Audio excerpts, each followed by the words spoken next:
સુરેન્દ્રનગર જિલ્લામાં રાણાગઢ ખાતે સગર્ભા માતાઓ અને બાળકો માટે પૌષ્ટિક વાનગીઓનું પ્રદર્શન. સુરેન્દ્રનગર જિલ્લામાં જનજાતીય ગૌરવ દિવસ તરીકે ઉજવાતી ભગવાન બિરસા મુંડાની 150મી જન્મજયંતિ નિમિત્તે જિલ્લા વહીવટી તંત્ર દ્વારા અનેક જનકલ્યાણકારી પ્રવૃત્તિઓનું આયોજન કરવામાં આવ્યું હતું. એ અન્વયે ICDA વિભાગ દ્વારા પોષણ અભિયાન કેન્દ્રમાં રાખીને એક ખાસ પ્રદર્શન ગોઠવવામાં આવ્યું હતું, જેમાં પૌષ્ટિક આહારનું મહત્ત્વ સમજાવવામાં આવ્યું હતું. પોષણ અને સ્વાસ્થ્ય જાગૃતિ માટે યોજાયેલ આ પ્રદર્શનનું મુખ્ય આકર્ષણ ટેક હોમ રાશન THR અને મિલેટરી અન્નમાંથી તૈયાર કરવામાં આવેલી વિવિધ અને પૌષ્ટિક વાનગીઓ હતી. આ તકે ICDA યોજના અંતર્ગત સગર્ભા માતાઓ, ખાતરી માતાઓ અને બાળકોને આપવામાં આવતા ટેક હોમ રાશનના યોગ્ય અને આકર્ષક ઉપયોગ વિશે માતાઓને માર્ગદર્શન આપવામાં આવ્યું હતું. નાની કઠેચી કેન્દ્ર નંબર 1 ફરજ બજાવતા મનીષાબેન પ્રજાપતિએ વાનગીઓના પ્રદર્શન વિશે માહિતી આપતા જણાવ્યું હતું કે નાની કઠેચી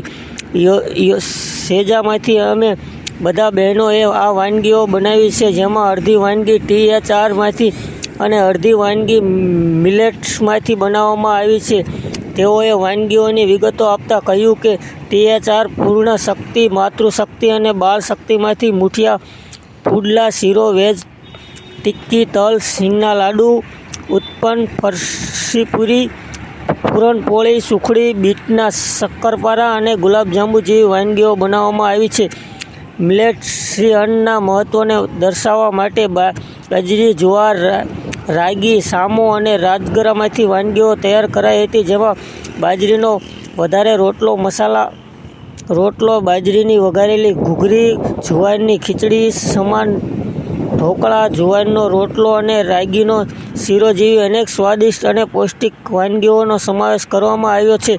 આ પ્રદર્શન દ્વારા સ્થાનિકોને પોષણ, THRનો મહત્ત્વ, ઉપયોગ અને મિલેટ્સને આહારમાં સામેલ કરવામાં મહત્ત્વ વિશે વિસ્તૃત માહિતી આપી માહિતગાર કરવામાં આવ્યા હતા. વધારે સમાચાર જોવા માટે અમારી ચેનલને લાઇક, શેર અને સબસ્ક્રાઈબ કરો.